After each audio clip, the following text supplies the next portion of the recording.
Have you heard the weird tales of the Whistler?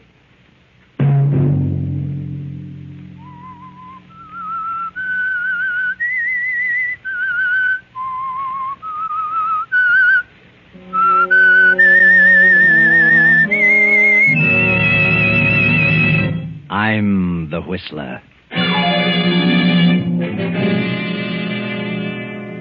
Gentlemen, we 7 scientists have banded together because the government of Austria is in deadly peril.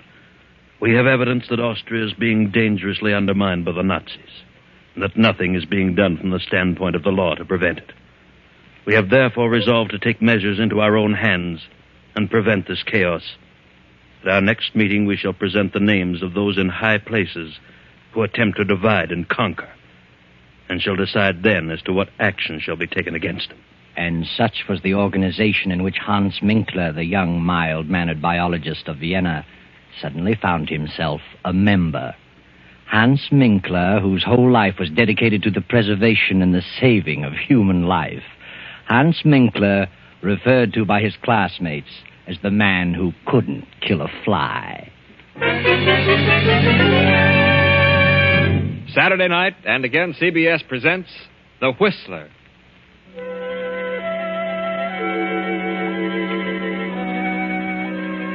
I, the Whistler, know many things, for I walk by night. I know many strange tales, many secrets hidden in the hearts of men and women who have stepped into the shadows. And so I tell you tonight the incredible tale of the letter. Hans Minkler, the young biologist, only half heard the speech of the leader of the 7 scientists, for Hans was dreaming of his beloved experiments. His experiments and the pretty niece of Monsieur Gallet, the lovely Viel, who had been living in Vienna these past 4 years. Kindly Monsieur Gallet was interested in Hans Minkler's theories, and Hans was hoping Gallet might finance them. Well, Dr. Minkler, I've studied the outline of your proposed experiments, and I've come to the conclusion that you can accomplish great things. Oh, well, that makes me very happy, Monsieur Gallet. How much do you think you'll need to carry on? I feel quite sure that I could get along for a couple of years on 5,000. If my cell experiments prove successful, human life may be prolonged considerably. I have all the faith in the world in Hans, Uncle. My niece is certainly sold on your ability, Dr. Minkler. So are you, Uncle. You may as well admit it. Young men with your principles are all too scarce today. Europe seems to be saturated with men who claim they want to save mankind. They all seem to want to arrive at it through a destructive method. Well, it's only a temporary condition. Who do you plan to have assist you? Kurt Lassner? Kurt? Well, I haven't decided yet. Kurt is a fine young man. Yes, he was a good student, but he's drifted away from his studies. He's become absorbed in politics. Very well, Hans. I'll start you out with 5,000. Is that the way you want it, Viel? Yes, Uncle, you're a darling. I hope that someday I may be able to repay you. See where that is, Viel. Come into the library, Hans. I'll give you a check. Yes, of course. Oh, good evening, Kurt. Hello, Viel. Well, how are you? Very well, Kurt. You're very lovely this evening. Thank you. Yes, indeed. The prettiest girl in Vienna.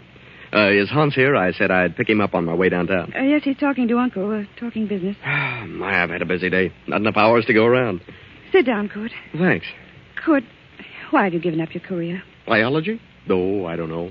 But you could do so much good. You were so well equipped to carry on in science. Think of the things yet to be done. I'm going to do things. Great things. I mean things that will really benefit mankind. Well, that's what I mean, too. You sound like Hans. Hans is very sad about your dropping your work. He counted on your helping him in his experiments. Oh, he'll get over it. Besides, those experiments can wait a while. No, Hans is going ahead. Who's going to help him? I am, if no one else. You? Well, how can you help him? I can learn biology. But it'll take a lot of money to do what he plans. He has the money. It's all arranged. My uncle has financed him. Your uncle? Yes. Well, I wish Hans luck. And I'm going to marry Hans. What? You and Hans? Well, what a surprise. Yes, I've made up my mind. I see. Well, I guess... Good evening, Kurt. Glad to see you. Good evening. Hello, Kurt. Oh, have you heard the good news? Yes, Viel just told me. And I wish you both good luck. I hope you'll be very happy. When's the wedding? Wedding? What wedding? Oh, yes. Me, of course. Typical absent-minded professor. See, look, I have the money for my experiments. Well, Hans, it's 7:45. We better run along. We have an appointment at 8. Oh, yes, the meeting. I'd forgotten. Yes, I'll be right with you. Goodbye, monsieur. Bye. Good night, Vieille. Darling. Good night, Hans, dear. I'll see you in the morning.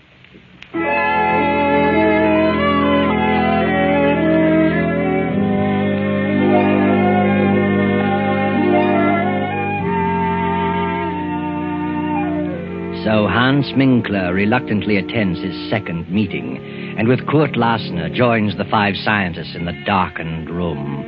The single low lamp on the table casts their shadows on the wall. The leader is speaking again. Gentlemen, we have learned who these fifth columnists are. So it is our duty as loyal citizens to take action against these men. We have learned who the leader is, and naturally he must be the first one to go. In this envelope I have his name. We will now draw lots to select the one among us to carry out instructions which will be read later. Are you ready with the straws, Kurt Lassner? Ready, sir. This is an old and simple method, but since there are only 7 of us, it will suffice. Proceed, Kurt. Yes. 1, 2, 3, 4, 5, 6, 7. All of us have drawn, sir. Good. Here's the envelope containing the name of our victim. Who has the short straw? Well, I guess I have. Hans Minkler. Here's the envelope. But before you open it, we must tell you what the committee has decided to do about this man. He is to die. Die? And that task has fallen to you. You mean this man is to be murdered? Exactly. What? You don't know me, gentlemen. I'm a saver of life. I wouldn't consider such a thing for a moment. Herr Minkler, you are a member of this group. You know our secrets. It will be best for us and for you if you completely forget your scruples. Oh, but I can't belong to a society with such diabolical purposes. Why, I didn't realize what this was all about. Oh, no, I withdraw. It's too late to think about withdrawing. Do you mean that you actually expect me to kill someone? You have been selected. You are fools. I couldn't kill a fly. I couldn't harm a living thing if the whole country went up in smoke. This is the most ridiculous thing I've ever heard of. You're not scientists. You're a band of madmen. Fiends. Sit down, Hans Minkler. We're not a band of madmen, and we are not fiends. We are loyal patriots of Austria who are determined to save our country. Any one of us might have drawn that straw. Well, I don't want to be a party to such a plan. I'll not commit murder. Unfortunately, you know too much about us now to pull out. And suppose I refuse? Then you will accomplish nothing. Not only will we eradicate our selected victim, but we'll see to it that you are eradicated with him. Who is this victim? Open the envelope. Very well. What? Why, you are insane. The whole lot of you. Monsieur Gallet is the soul of honor. Monsieur Gallet is one of the most honest men I've ever met. Monsieur Gallet is the leader of the Nazi party. I don't believe it. Why, I'm to marry his niece. Did you say Monsieur Gallet? Yes, you know that's ridiculous, Court. He'd never do such a thing. Gallet is the leader. We have proof. He also has a very lovely niece. And I'm sure you'd want nothing to happen to her. Would you, Herr Minkler? No. No, I wouldn't. But you must give me time. Time to think. There is nothing to think about. It has been decided. Gallet must be exterminated within 12 hours. Very well. And there's nothing else for me to do. Good night, gentlemen. Good night, Herr Minkler. And remember, if you don't accomplish this task within 12 hours, we will be forced to take care of you. And if we can't find you, we will find the girl. Yes, I understand. Good night.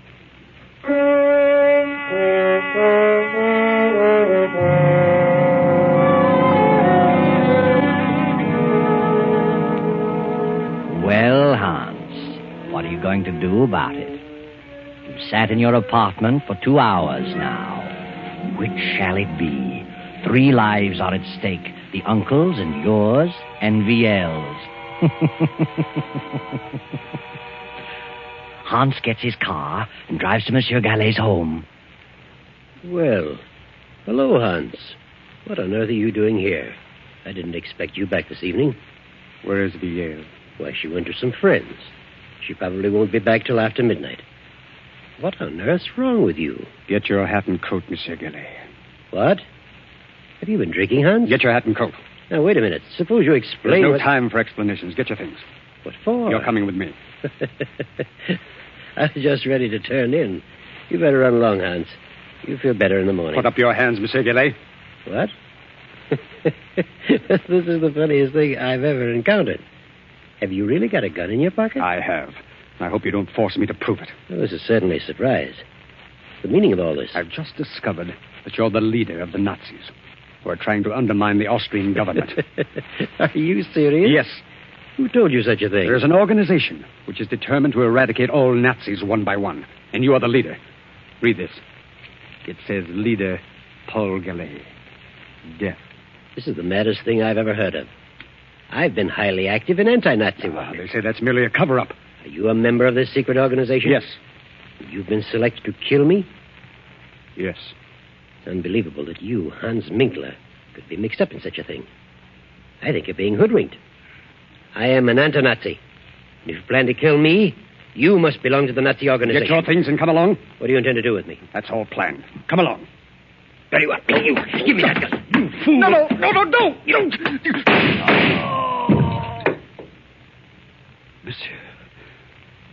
Monsieur. Good Lord.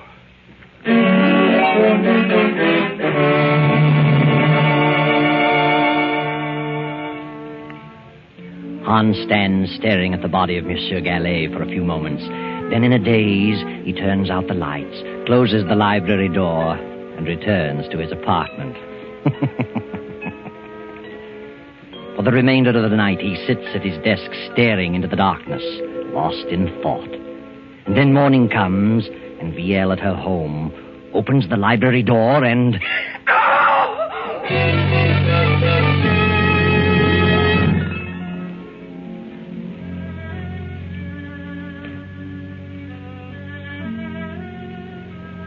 Well, he's been dead about 8 hours, Fräulein. Who on earth would do such a thing? He had no enemies. He was quite active in anti-Nazi work. Yes. Here's something we found on the library floor. A pipe? Yes. The bowl is hand-carved, has initials on it. As you see, the stem is broken. Have you ever seen this pipe before? Well, I don't remember. There's something else we found, a note, which reads, Leader Paul Gallet, death. Do you recognize the handwriting? No. Do you know anyone whose initials are H.M., the initials carved on the pipe bowl? Yes, the pipe belongs to my fiancé, Hans Minkler. Your fiancé. What time did you return home last night? I attended a party and got here about 1 o'clock. I supposed Uncle was in bed. I didn't look in the library. I went straight to my room. What is Hans Minkler's address? I'm sure Hans had nothing to do with this. Are you? He lives at 13 Cronhead Street. I'll run over there. Please don't touch anything in the library. I won't. Good morning.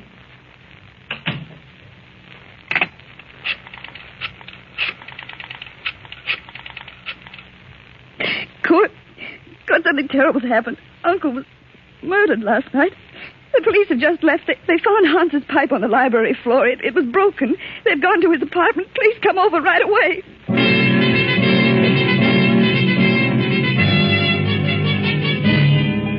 Hello, Hans. This is Kurt. The police found your pipe in Gallet's library. They're on their way to your place. You've got to get out of the country immediately. Don't wait a moment.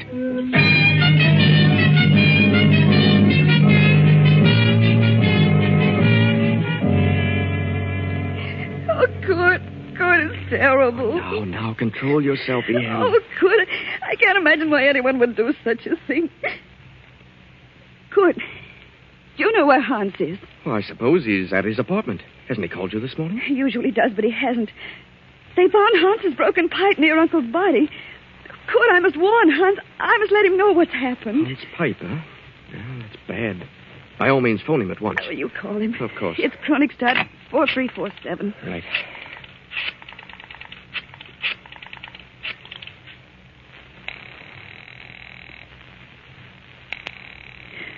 It's ringing. He must be there. Oh, he would have answered by now. Where could he be? I haven't the slightest idea. But he always called me before this. Kurt, it isn't possible. It can't be. Now, just try to control yourself, Yale. Oh, see who it is, Kurt. Special delivery. Sign here, please. Well, thank you. Who's it for? For you. Kurt. It's from Hans. Good heavens, read it. Leaving Vienna on important business. Contact me at 16 Rue de Roche, Paris, under name of Pierre Cabot, H.N. Well, I don't understand it. What does he mean? What important business? Why should he disappear like this? I've no idea, but it does look strange. Your uncle is murdered and Hans disappears. Oh, but what motive could he have had? But they found his pipe near Uncle's body. You know Hans had nothing to do with it. I'll admit he's always been rather peculiar, never seemed to let loose, always seemed to be on his guard, but I can think of no reason for this. What could this important business be? He never told me of it. And why on earth should he go to Paris under an assumed name? Well, that is strange. Kurt, that officer said something. What? Well, you know that Uncle was active in anti-Nazi work. Do you suppose it could be a Nazi? Well, why not? But who? Who do we know that's a Nazi? I certainly Wait don't. a minute. You just said that you felt Hans was always on his guard. Do you mean you felt he was concealing something? Well, there have been times when I've felt that, but on the whole, I've thought of him as a slow-thinking, absent-minded professor. But it does seem strange that the moment Uncle gave him the check, that this should happen and he should disappear. Well, maybe he went to visit our old pal, Jean Renaud. You remember Jean? He was one of our classmates. But I have a strange feeling that Hans wouldn't go away like this, without telling me beforehand, unless something were wrong.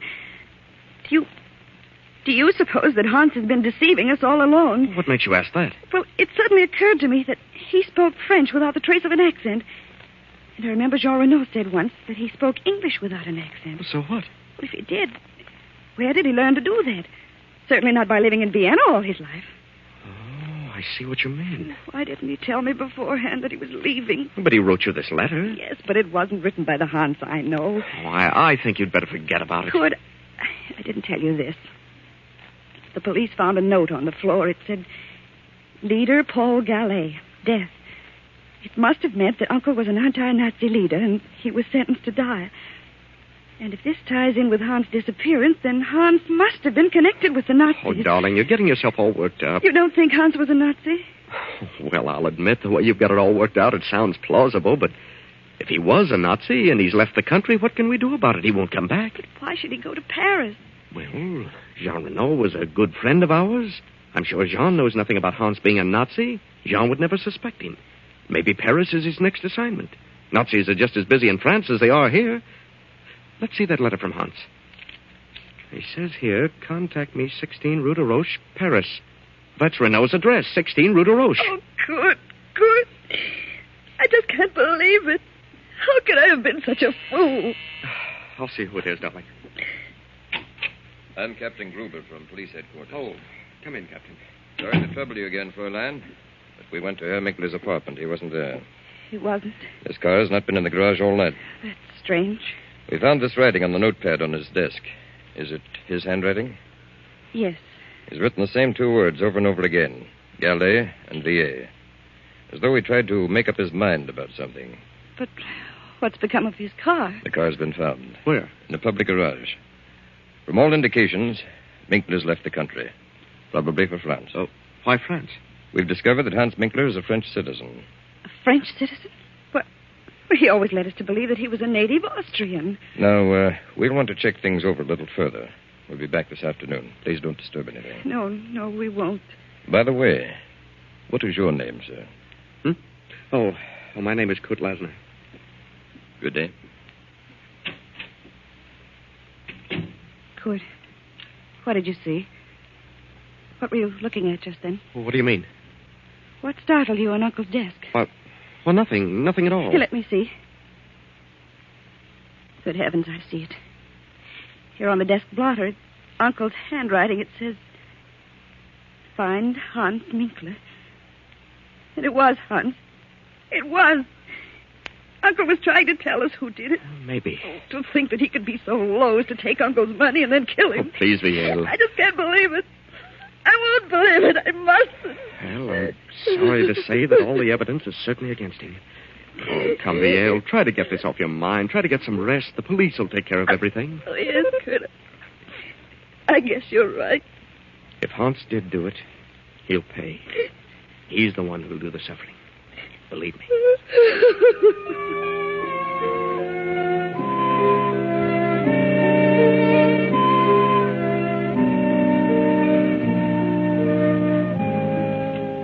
During the night, the Nazi hordes rolled swiftly into Austria. Without firing a shot, took over the reins of government. A few weeks later, France declared war.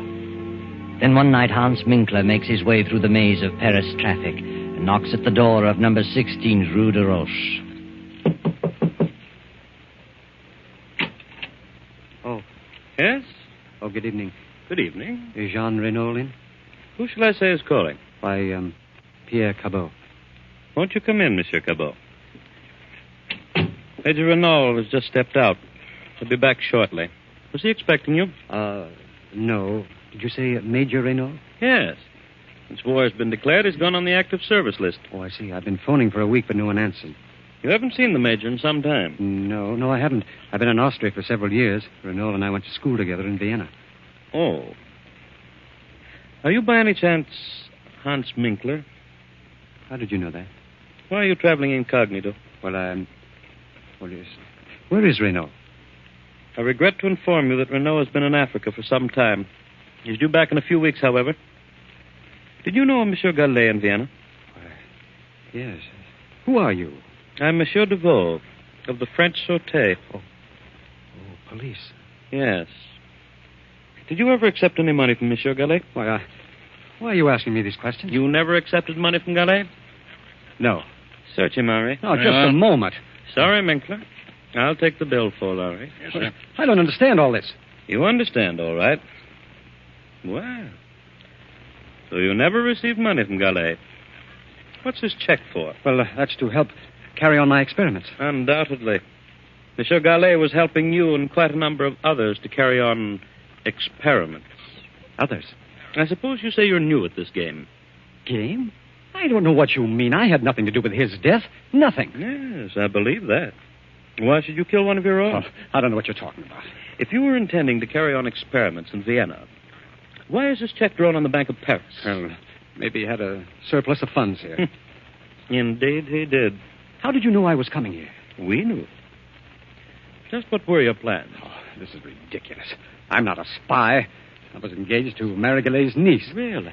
Some way I got mixed up with an organization which planned to rid Austria of all Nazis. They claimed that Monsieur Gallet was the leader in Vienna. I denied it.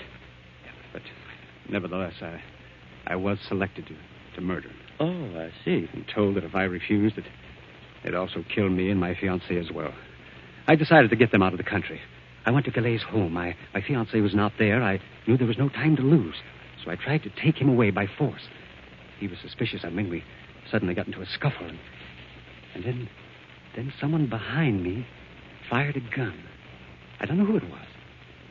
And Galet fell dead. I see. I went to my home. Next morning learned that they were looking for me.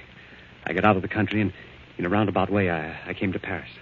A good story, but it doesn't hold water. Galet was a Nazi leader, and there's too much evidence against you, Minkler. Come on. Let's go down to headquarters.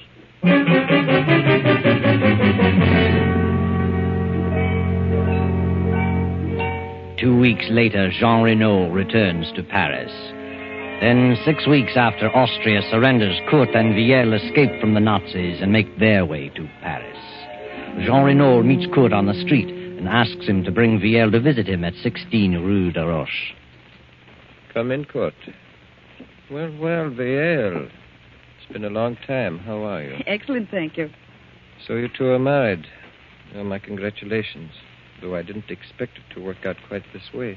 No? Why not? Well, I always had an idea that you might marry Hans Minkler. Well, one never knows. No, Kurt. One never does. By the way, have you seen Hans? He's in Paris, been here for several weeks. Has he? Yes. Don't tell me you haven't seen him. Well, he told us he was coming to visit you. Oh, yes. He's in Paris. I wasn't here when he arrived. He left several notes. I found them when I returned. But do you know where he is now? Yes. Would you like to see him? Yes, I would. Hans is dead. Dead? What? Dead? Yes. He was executed as a Nazi spy. A Nazi spy? Yes. I got here too late to help him. They had conclusive evidence against him. Why, that's ridiculous. Hans is dead, nevertheless. But what happened? Well, It seems Hans got into some trouble in Vienna and came to Paris to see me. In some way, the Sûreté here was informed that he was a Nazi, was coming here to carry on. But who on earth would accuse Hans of such a thing? I wonder. But they received a letter from Vienna accusing Hans. The Sûreté found a check on him from a high Nazi official. There was nothing that could save him. A check from a high Nazi official? Who was the official? Paul Gallet, Viel's uncle. What? Didn't you know about your uncle? I don't believe it. Whether you do or not, he was a Nazi. The Secret Service has known it for years. He may or may not have given the check to Hans for Nazi purposes. But the evidence was against Hans. Then the letter came to the Sûreté saying Hans was a Nazi agent. They found him here, arrested him. That's all there was to it. But who would write such a letter? Hans had no enemies. Would you like to read the letter? Yes. Here it is. Hans Minkler, under alias of Pierre Cabot, has given evidence of being a Nazi spy. Locate him at 16 Rue de Roche, Paris. And that's all that was necessary. How awful. I can't imagine such a thing. Notice the handwriting, Kurt. What? Ah, yes. Viel. This is your handwriting. It is not. I'm positive. You wrote this. No. Don't lie to me. I know your writing. You wrote this letter. All right. All right, I did. I was convinced that he'd deceived me. I was convinced he killed Uncle. Yes, I wrote it. How could you? I never dreamed Uncle was a Nazi. I thought Hans was a Nazi. I was determined to make him suffer. You believe me, don't you? Yes, Viel. I believe you. But I'm awfully, awfully sorry for you. Oh, poor Hans. Poor Hans. Oh, I'll never forgive myself. Yes, Viel. What a terrible injustice you have done. But someday, perhaps you'll learn what really happened to your uncle. It wasn't Hans who killed him. Hans didn't even have a gun, just a pipe. But Hans wanted to get him safely out of the country. And Kurt knew that Hans would never go through with the order of the Secret Seven. So he followed Hans. And when he saw what was happening, he shot Gallet and disappeared and let you think Hans did it. Because Kurt was in love with you, too, Viel.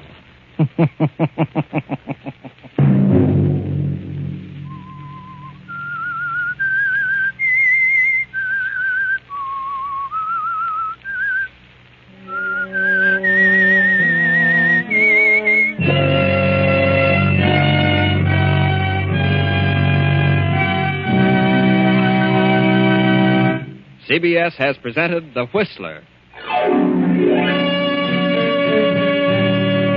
Original music for this production was composed and conducted by Wilbur Hatch. The Whistler is written and directed by J. Donald Wilson and originates from Columbia Square in Hollywood. Next week, same time, I, the Whistler, will return to tell you the strange tale of Out of the Fog. Good night.